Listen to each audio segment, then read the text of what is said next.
How is everyone this morning? Great. Great? Awesome. Did Thursdays. Thursdays are a good day. Okay, today we're going to go over everything about networking and social media.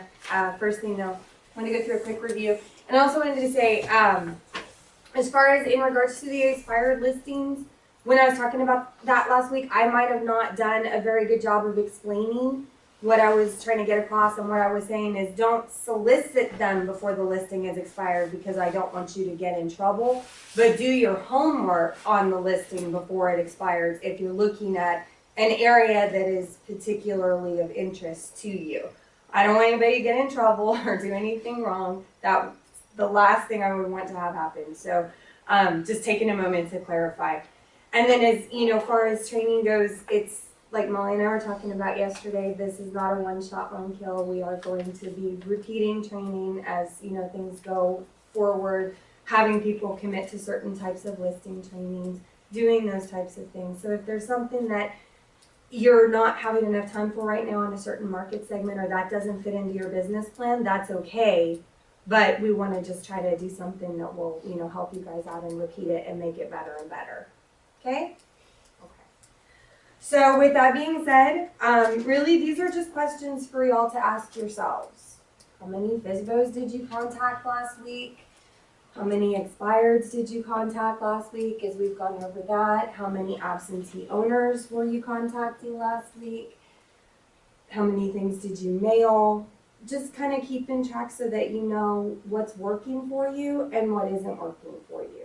What's not working for you, I'd love to hear about it because that's going to help me do a better job of helping you maybe figure out what works and what we can tweak and what we can do a little bit better on our end as we're giving you the support that you need. So with that being said, going into the support that you need, what kind of experiences have you guys had as we've gone through training? What kind of feedback do you have? What else would you like to see? What else do you need?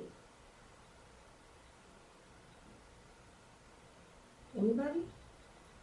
I'm having trouble fitting it all into the day. Okay. That's. I think that it's a learning thing. Sure. But just so you know, I'm struggling a little bit with Okay. time. Sure. And when we did the computer workshop the other day, did that help you maybe see how you can get a little bit of Yes, time back? except my Outlook is just screwed up. Is it? Still from that virus thing. Oh no.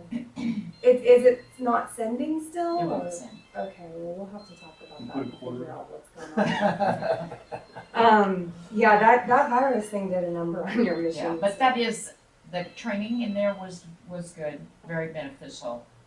And I'd like to see the next level of training. Okay. So I'm looking forward to that. Okay. Let me interject something here. Keep in mind that a lot of this is new, is different, and what do we know about when we start making changes and start getting out of our comfort zone? A lot of times, it's uncomfortable, or it is uncomfortable, and you need to expect that. And it is a lot. I mean, because we're doing a lot, or Sean is doing a lot with the technology, and plus the training on doing, expireds, FSBOs, absentees, and it's a lot. Do as much as you can, because keep in mind that the purpose of training is action. And if you go out and you start out with an intent, okay, I'm going to call 5 FSBOs, 5 expired, 5 absentees today, but you only got through 5 FSBOs, is that a lot more than what you were used to doing? So, put forth the effort and pack in as much as you can. And it's just like Shauna said, we're going to repeat these, we're going to do them again. So, as you, and the other thing is too, the first time you call FSBOs, the preparation, everything else you need to do to put into it is going to take more time. And you're going, and as you get better at it and more proficient at it, it is going to go quicker. So, don't get discouraged. Just put forth the effort and do what you can and as much as you can. It's coming. It's going to get better. It's going to get easier, and it's going to flow better. So. And I'm actually glad that you brought up what you did about time because that actually leads me into, some of the other things that I wanted to talk about just as a quick review. According to the National Association of Realtors, prospecting expireds is really one of the top 5 ways to earn money in real estate. It is definitely something to work on and look at. They see the benefit and value of using a realtor already. But also I pulled the most recent statistics and it's actually 88% of all for sale by owners end up using a real estate agent, which is even better than the 80% that we were talking about when I pulled the statistics from 2011. Is that from NAR, the 80?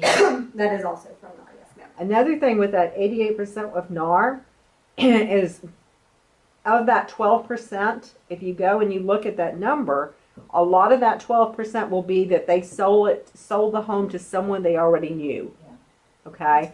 So I've always told Of the 12? of the 12%, right. Of that, a large percent of it will be that they sold it. So I always ask for sales bonus. You've told everybody you know that you want to sell, right? So, okay, well, you've already got rid of half that 12%, so you're really down to 6%. The odds are really against you. And I've always told them, I said, so even though, I'm with you, I was a FSBO myself, and I understand your need and want to save that money. But at some point, when you determine that that's not going to happen, that's when I want to be there to help you. But yeah, of that, it's really, it's more like, 6 out of 100 people that are for sale by owners are actually in this market going to be able to sell themselves. So even though they tell you they're not going to list, they're liars. They will. It's like the old Doesn't saying that goes. partly depend on how the market's trending though? It, Like now it's changing from to a buyer's market, right? Yeah, it is, and that is true. Back in 2006, when everything was selling, a for sale by owner could stick a for sale by owner sign in the ground in the front yard, and yeah, they had a better opportunity to sell their home. And that 88% 88%, yes. was a lot lower. That was when it was 80% instead of 88. It was much lower, but in today's market, it's not. Right. So so I tell them, I said, if you could be one out of 6 people, more power to you.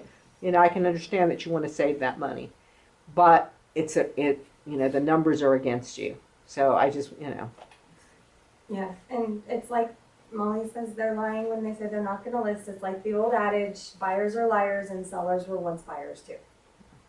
So just think of it that way. People, they don't know, and that's what they need is a professional to really help guide them. As far as optimizing workflow, I've been doing my homework.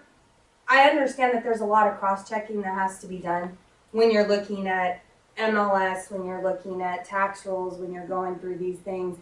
I have been looking into RedX. I've been playing with it myself a little bit. I would highly recommend it, especially for the expireds. I put the pricing up here for you guys just to take a look at. It's $59.99 a month for one MLS access, which basically would give you Sabor. If you wanted to do FSBOs on top of that, it would be $29.99 a month. On top of that, for any particular area, they have things segmented into areas. So if you want to look into that to optimize your workflow, they do a lot of the cross-checking for you. Make sure the FSBO is not listed on MLS already. Make sure that the expired isn't relisted on MLS already. Gives you all the information that you're going to go on white pages to go look at and see for the seller also.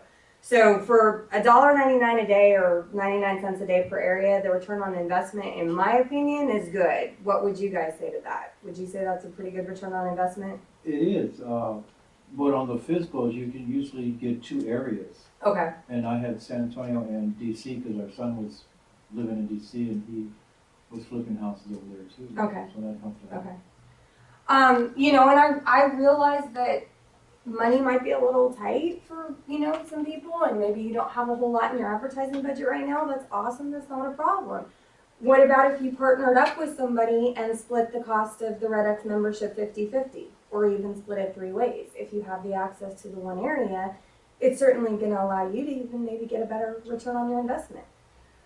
And again, it's like with any seller, it's just like with any buyer. They might prefer working with Glenda over Robert, or Robert over Sharon, or Sharon over Les, or Les over Mike.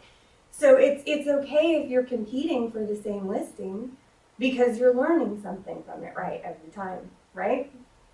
So as long as you're learning, because real estate is a learning process, that's always a good thing. So that's just a little money saving tip. The more way you split the cost, the less you're going to pay with your ROI. And then as you're doing your marketing, as you're putting together flyers, as you're putting together mailers, consider asking a lender that you trust or an insurance agent that you trust, somebody's in the industry to help split the cost of your marketing with you. That way you're not outlaying a whole lot of money in your marketing either. Basically, you're just putting both of your information on the same little bit of whatever you're sending out. So, just a thought to kind of help you guys save some money if you want to do something like that. I have put together a do-it-yourself workflow step-by-step for expireds, for absentee owners, updated also for FSBOs. On those, it's going to be on the P server. If you guys want it, because I don't want to inundate you with a whole bunch of emails from me where, every time you see my name pop up in your inbox, you roll your eyes. So when I'm putting this up, I'm going to put it on the P server so you have access to it at any time. It's going to be in the training folder. As we update things, you'll have access to the mailers that I pass out, the mailers that I send out, all that, so that if you lose it, if you misplace it, it's backed up there, okay? And maybe that'll help everybody tweak everything up. Do you guys like that idea? Yes. Okay. And then if you need an email, tell me. I don't mind emailing it to you. Just tell me, that that's what you need, and that's not a problem at all. Okay, so I'm going to talk about two of my favorite topics, which is networking and social networking. Sphere of influence. In real estate, you talk a lot about sphere of influence, right? Like, it's estimated every adult knows generally about 400 people. I'm not saying intimately know them, but generally your sphere consists of about 400 people. Who would you consider to be in your sphere? My wife. Okay. Anybody else? Cut family members. Next door neighbors. Okay. The butcher down the street. Mm-hmm.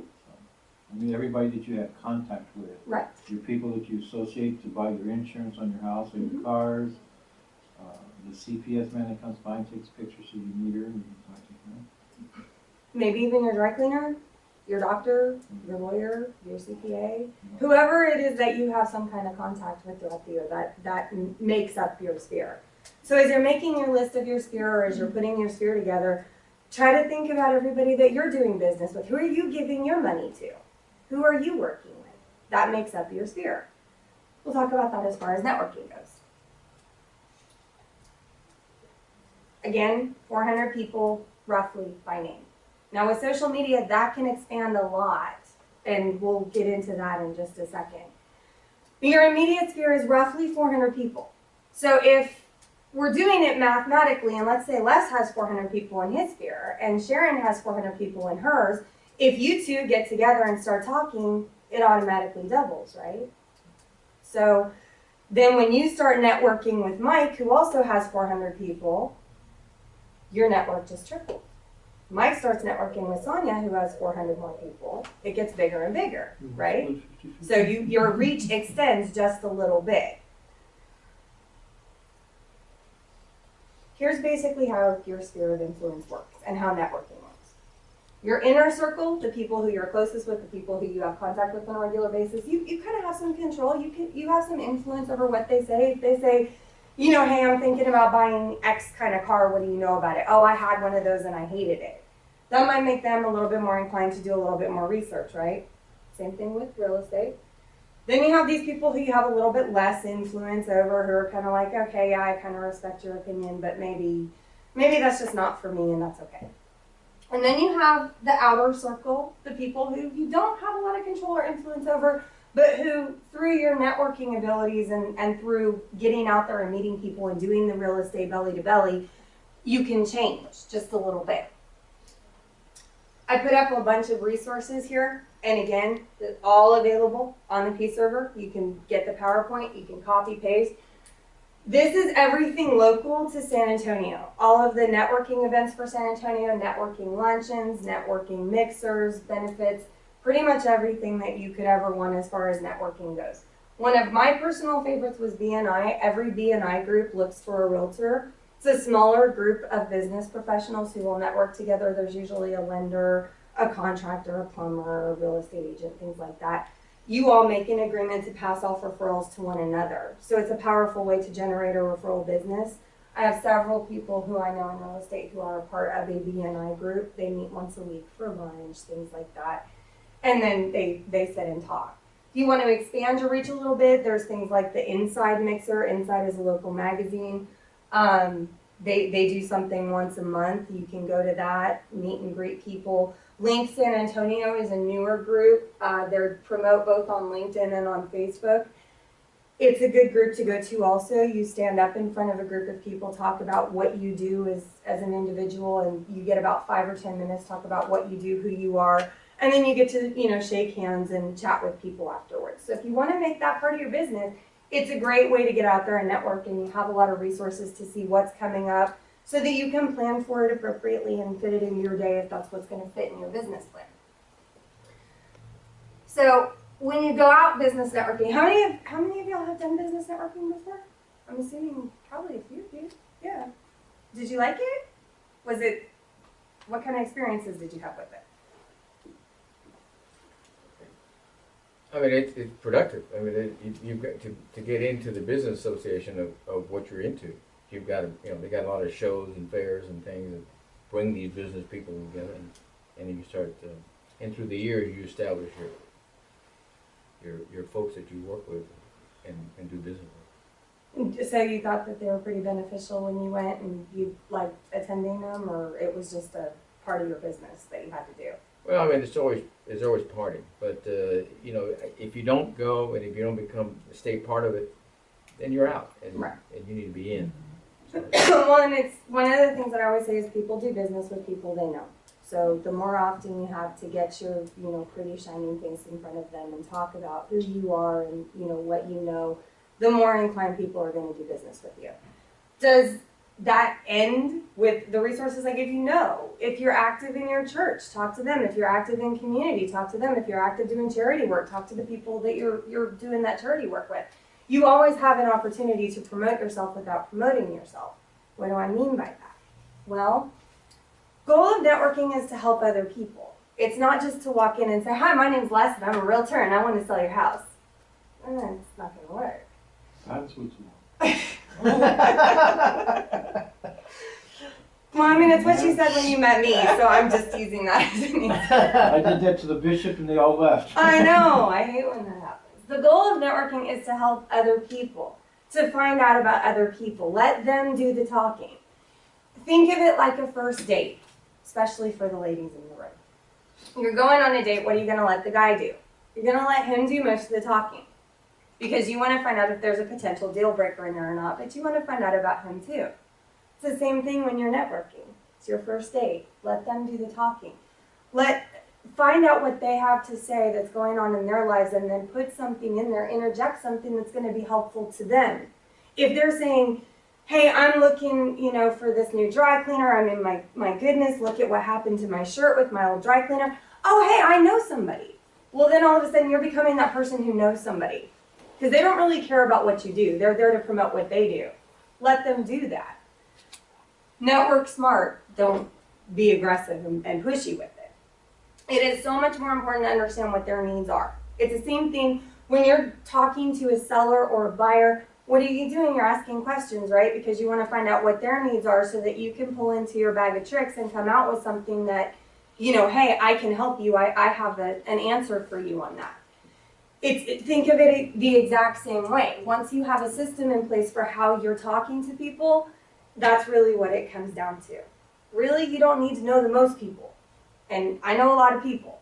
I know a whole lot of people. But you don't need to know the most people. You just need to know the right people. You need to have the right people in your network. You need to have a doctor, a lawyer, a CPA. You need to have people who are in contact with the public who can actually do some of your word of mouth marketing for you. So that when they're out at a business event or a mixer or talking to somebody and somebody says, I'm thinking about selling my house. You know who you need to talk to? You need to go talk to Sharon over at Remax Realty Advantage. She's great. I work with her all the time. Or Mike, or Sonia, or Les. So nobody feels left out. But it really is basically getting people out there so that you're in front of people enough to where you're the first person who comes to their mind when they think about real estate. And I'm going to segue this into social media, believe me. The other thing, and the big mistake that people make with networking is they walk in and they expect the sun, the moon, the stars. They expect deals to just fall into their lap. They expect to go out and pass out a few cards, and all of a sudden, they have more business than they can handle. Don't expect anything. Don't. You're trying something new, you're learning something new, you're talking to people. Sales is all about a numbers game. Real estate is all a numbers game. More people you talk to, the easier it's going to be to find prospects, which you can then convert into clients. It's really that simple. But don't leave networking to chance, just like success. It's intentional. Pick the events you want to go to. There are certain groups that I stray away from. One that promotes itself quite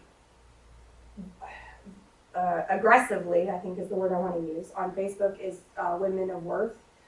Their events are very risque, lingerie events, things like that. If that's the segment of the business that you want to build your business on, that's fine.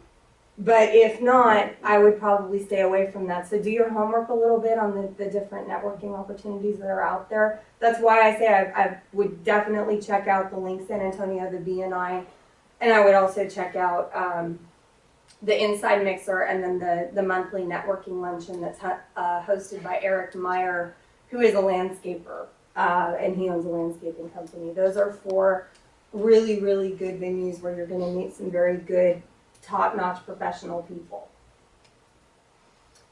Go beyond your industry. Don't get stuck in real estate. Don't just network with other realtors. That's not going to be that helpful. I mean, it's good to know who you're talking to on the other side of the phone, sure, when you're doing a transaction. But, it's like I keep saying, talk to your doctors, your, lawyers, your CPAs, all that, because they're all talking to people too. And as they're talking to people, somebody's going to bring up real estate at some point, right? So if you're the first person that comes to mind, makes it not chance. But probably the most important thing that I've learned in my life, and I don't know if this applies to everybody in this room, but never dismiss anyone as irrelevant. Could be the checkout guy at HEB. It could be the person who collects the carts at Walmart. You don't know them, and you certainly don't know who they know. So if you have an opportunity to meet somebody at one of these networking events and they have a job that kind of makes you go, okay, why are you even here? Don't dismiss them, because you don't know who they know. You don't know who they're going to be next year, next week. Knowing people is important, but again, making them feel special, making it feel like you care and that you know their needs.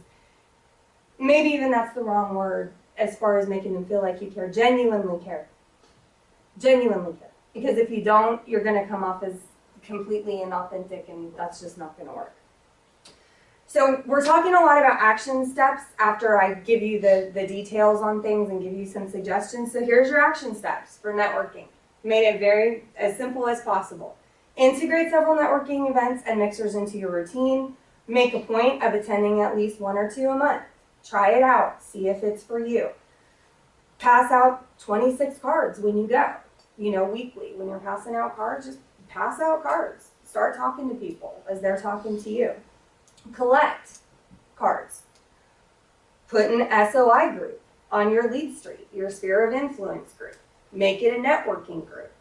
Whatever's going to work to keep you organized in your mind, put that in your lead street, upload your contact information in there. They're automatically now on your emailing list, on your mailing list as part of your SOI as you're building your network. Then add the contact information for each card into your Outlook or into your lead street. Send them out. It's that simple. Do your follow-up, do your networking events, questions, anything to add? Anything that's worked for you guys in the past that I'm missing? No? Okay. Moving on. All right, let's talk about social media. Who in here has a Facebook? Everybody. Well, I know you have a Facebook. Do you have this Facebook app on your phone? The third question is, do you use it? We'll We get have there. it, but doesn't mean Okay. we use it. Okay. When we were talking on Tuesday, I was talking about how many people are using social media on YouTube and how many realtors aren't, or how many realtors are doing it wrong. I took an opportunity to pull some information that's really, I think, going to prove my point. Content Marketing Institute goes around and what do? They collect data. That's their job. They collect marketing data for pretty much every company that's out there. They say that 87% of business-to-business marketers spread their message through social media. Why? Because it's quick, it's fast, it's easy, and consumers respond to it. Think about like you're going fishing. You go where the fish are, right? If there's 5 billion people on social media, that can be where some of the fish are, I would imagine. I fish there often. As just about a couple of weeks ago, Content Marketing Institute reported that there's 500 million monthly active users on Facebook. 500 million. That's a lot of people. That's a lot of people, not just in the local San Antonio area, but people who are relocating to San Antonio. I had, a lot of people in the military that I have in my extended network on my social media. Hey, we might be moving to San Antonio. Do you know a realtor? Well, as a matter of fact, yes, I do. So don't just limit yourself to San Antonio connections if you're on social media. Of course, Facebook stock is Facebook stock. I'm not even going to go there. But what we need to have, honestly, no bunk, is both a profile page and a fan page. Facebook is simple as far as conceptually. You basically want to use the same principles that you would use in marketing on Facebook. That's really what you want to do. But you want your personality to shine through too. Because I think we've all been there where we're scrolling through our news feed, boring. It's the people who tend to catch your attention, the people who are doing things a little bit differently, that get a little bit more hits on things. When you're pulling up your news feed, you can probably see your top news versus being able to click on most recent news. Your goal, what I would love to be able to teach you and for you to be able to do effectively, is how to get in that top news column every day. I can guarantee you that at least one of my status updates and one of my pictures winds up in top news every day, and I have a network of about 5,000 people on social media. There is a way to do it. There is a method to my madness. So the first thing I would love to ask you to do is forget everything you've learned about social media so far. Every class that you've taken here in San Antonio, every basic Facebook class, forget it all. Because it's good basic stuff, but it's not going to teach you how to generate leads. When I was in real estate, 3 to 5 leads a day on Facebook. And you know what? I never talked about real estate. Ever. It was rare that I talked about real estate. Maybe once or twice a week. Maybe. Dump the notion that you have to be personal to be personable on Facebook. What do I mean by that? A lot of people say, well, I don't want to post all my personal information on Facebook. You don't have to. You just have to be interesting. You just have to take something that's happening in your day and be interesting. Take a video of happy buyers or sellers and put that on your Facebook. Tag them in it. Guess what? Your social media influence has just expanded from your immediate circle to their immediate circle also. But to get to that level, to have people who are following you and subscribing to your channel, you have to learn how to be interesting without being overly personal. If you don't want to put your personal stuff out on Facebook, there's a lot of people who do put their personal stuff out on Facebook. And, then you're messaging your friends going, ooh, did you just see what so-and-so posted on their page? You don't have to subscribe to the high school mentality, but you can also be interesting without sharing too much that you're not comfortable sharing. There's also a way to segment what you're posting based on who sees it. I have lists on my Facebook. I have my family, I have my close friends, I have my acquaintances, I have my business contacts. When I post a status update, when I post a picture that I might not want my acquaintances to see, that's okay. I can click on, it's going to only go to this group. It will only